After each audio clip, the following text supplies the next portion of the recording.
ఇటీవల సొంత గడ్డపై న్యూజిలాండ్ జట్టును మట్టి కరిపించిన భారత మహిళా క్రికెట్ జట్టు మరో సిరీస్ కు సిద్ధమైంది. 3 మ్యాచ్ల సిరీస్ లో భాగంగా గురువారం భారత్ మరియు ఆస్ట్రేలియా మధ్య బ్రిస్బేన్ వేదికగా తొలి వన్డే జరగనుంది.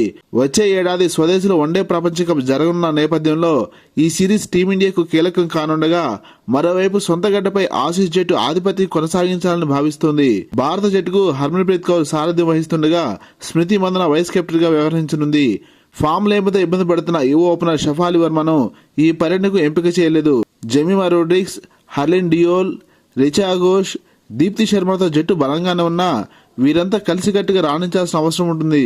ఇప్పటి వరకు భారత్ ఆస్ట్రేలియా మహిళల జట్ల మధ్య 16 వన్డేలు జరగగా అందులో భారత జట్టు కేవలం 4 విజయాలు మాత్రమే సాధించింది.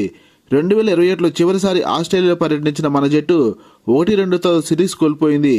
ఆస్ట్రేలియాపై విజయం సాధించాలంటే భారత జట్టు శక్తికి మించి పోరాడాల్సిన అవసరం ఉంది. 2025లో భారత వేదికగా వన్డే ప్రపంచ కప్ జరగనుండటంతో దానికి ముందు ఈ సిరీస్ సన్నాహంగా ఉపయోగపడుతుందని టీం మేనేజ్మెంట్ భావిస్తుంది. మరోవైపు Australia regular captain Alyssa Healy గాయం కారణంగా అందుబాటులో లేకపోవడంతో తహిలా మెగ్రాత్ జట్టుకు సారథ్యం వహించనుంది. భారత జట్లు చాలా మంది స్టార్ ప్లేయర్లు ఉన్నారు. వారిపై పైచేయి సాధించడం అంత సులువు కాదు. స్వదేశంలో ఆడుతుండటంతో మాపై అంచనాలు ఎక్కువగా ఉంటాయి. నేను పూర్తి స్థాయి కెప్టెన్ గా తొలిసారి సిరీస్ ఆడుతున్నా, ముద్ర వేసేందుకు ప్రయత్నిస్తానని తహిలా పేర్కొంది.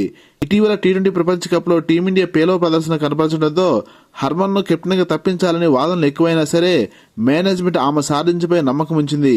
మరి స్వదేశీలో వన్డే వరల్డ్ కప్ జరగనున్న నేపథ్యంలో హర్మన్ తన సత్తా చాటాల్సిన అవసరం ఉంది. ఇక స్వదేశీలో న్యూజిలాండ్ సిరీస్ లో కళ్ళు చెదిరే ఫీల్డింగ్ విన్యాసాలతో ఆకట్టుకున్న రాధా యాదవ్ పై భారీ అంచనాలే ఉన్నాయి. బౌలింగ్ లో హైదరాబాదీ పేసర్ అరుంధతి రెడ్డి, రేణుకా సింగ్ మరియు దీప్తి శర్మ కీలకం కానున్నారు. భారత్ మరియు ఆస్ట్రేలియా మధ్య జరిగే మొదటి వన్డేకు వర్షం ఆటంకం కలిగించే అవకాశాలున్నాయి. ఇటీవల న్యూజిలాండ్ ఏ విధంగా మట్టి కరిపించారో అదే స్ఫూర్తితో ఆస్ట్రేలియాను మట్టి కరిపిస్తారని ఆశిద్దాం. లేటెస్ట్ క్రికెట్ అప్డేట్స్ కోసం వీడియో లైక్ చేసి ఛానల్ సబ్స్క్రైబ్ చేస్తానని ఆశిస్తున్నాం. Thank you for watching.